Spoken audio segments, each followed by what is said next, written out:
Há 2 anos, Cristiane começou a usar ansiolíticos para controlar a ansiedade.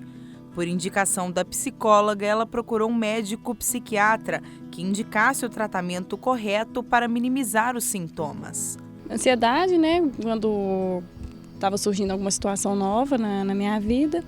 E desânimo, medo de algumas coisas, até medo de ser assaltada. Procurei os dois na época, só que inicialmente o psicólogo, aí ele me encaminhou para o psiquiatra para poder passar a medicação. Aí ele me passou uma medicação, falou que a início seria mais um relaxante muscular mesmo e que dentro de 1 ou 2 semanas o organismo começaria a se adaptar. Mas não foi o que aconteceu. Eu achei que eu estava cada dia mais sonolenta, devido à medicação. E continuou assim, até que um grave acidente a fez desistir dos remédios. Eu viajei um dia com a minha mãe e minha filha, inclusive era aniversário da minha filha, deixei elas na casa da minha avó e fui a uma padaria. Mas a viagem toda com uma certa dificuldade para chegar na estrada, com muito sono. E quando eu saí dessa padaria, em questão de 100 metros, eu apaguei dentro do carro e bati meu carro. Graças a Deus, não aconteceu nada com Cristiane no acidente, mas o susto a fez procurar outra solução para resolver as crises. Comecei a voltar a sentir os mesmos sintomas, mas aí eu procurei a psicóloga. Aí ela me passou alguns métodos mais naturais, controle de respiração, buscar outras alternativas, uma atividade para estar fazendo para poder desviar o foco. Quando eu sinto que eu estou ficando ansiosa, que eu estou angustiada, eu paro o que eu estou fazendo, respiro fundo, tento pensar em alguma coisa boa, vou buscar alternativas de brincar com minhas filhas e o famoso suquinho de maracujá, né, para acalmar. Aí nós vimos o caso real, né, de quem usa o ansiolítico.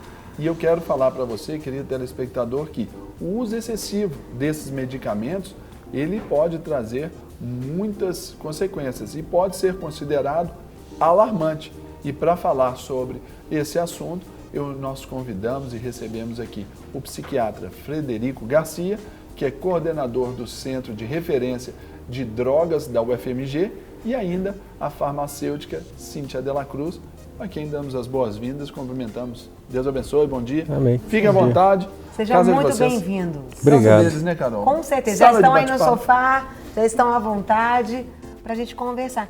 Eu fiquei assustada com o aumento do número de ansiolíticos que as pessoas estão consumindo.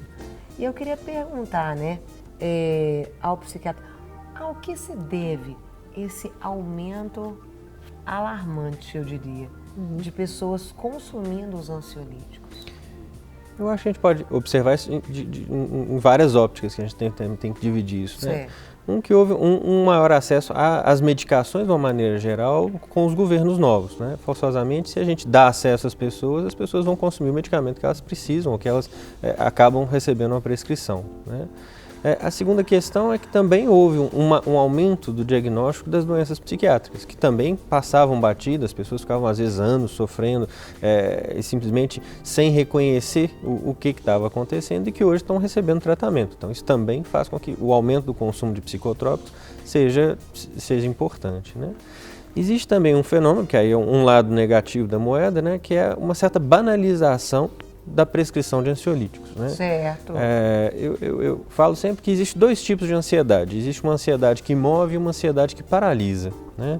Dentro da ansiedade que move, essa é uma ansiedade que ela é positiva para a gente cresce, a gente vai mexer, mas ela é incômoda, né? Então a gente tem um problema, tem uma prova, tá com um pepino para resolver, problema financeiro. Isso é uma ansiedade que põe a gente no movimento.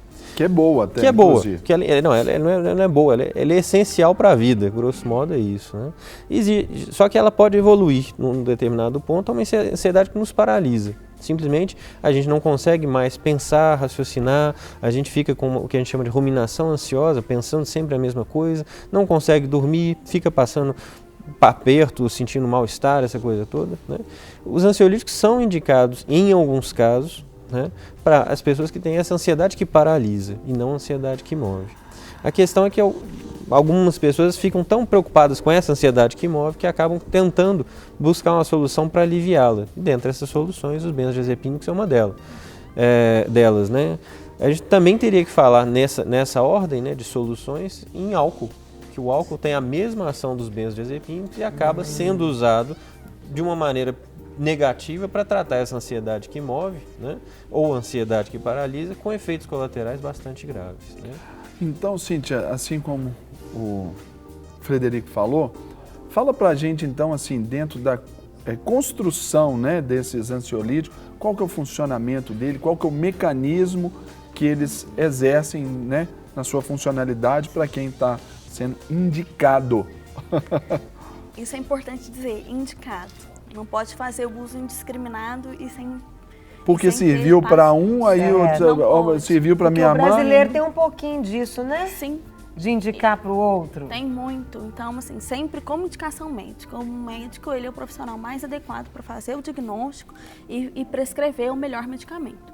Então, como o nome mesmo diz, eles são ansiolíticos.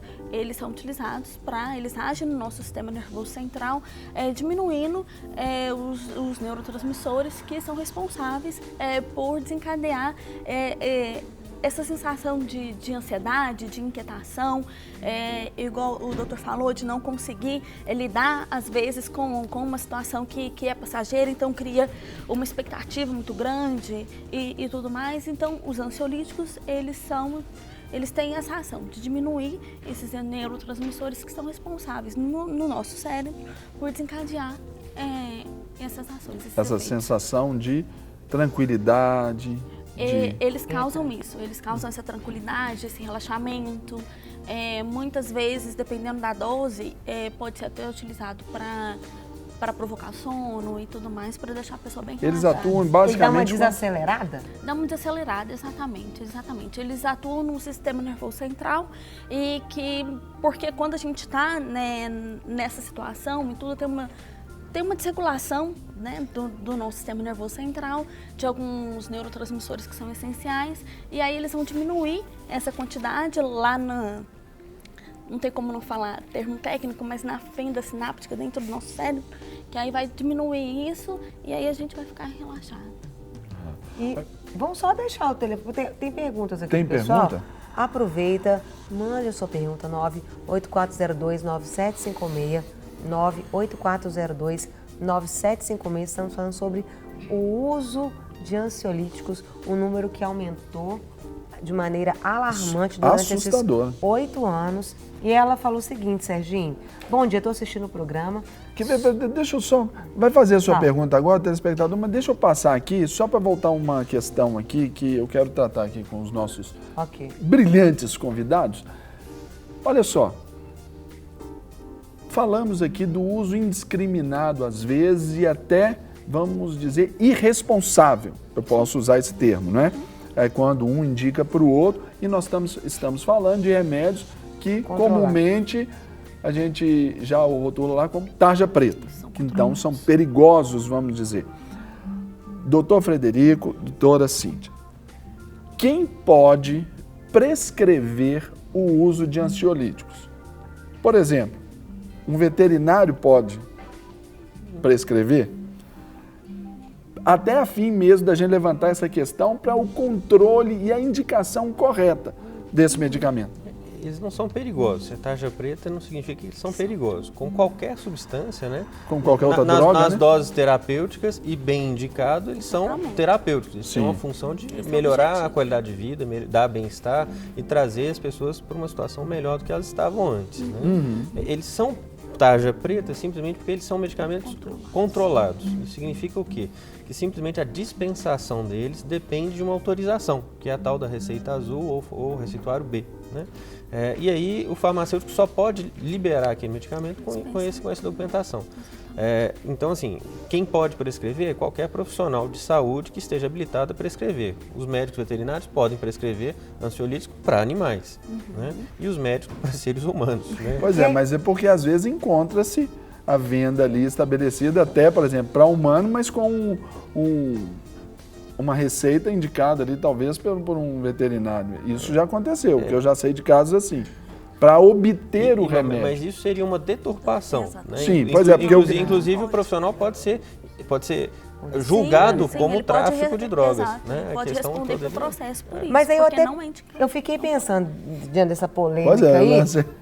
uma outra polêmica. Será que também não tem aumentado o número de ansiolíticos? Porque às vezes muitos podem estar sendo beneficiados, seja por laboratórios, algumas coisas assim. Vocês observam que isso pode ter aumentado? Aí eu quero o lado como psiquiatra e como farmacêutica, porque são assuntos que, quando a gente assenta numa roda, muitas vezes são dúvidas que vêm à tona.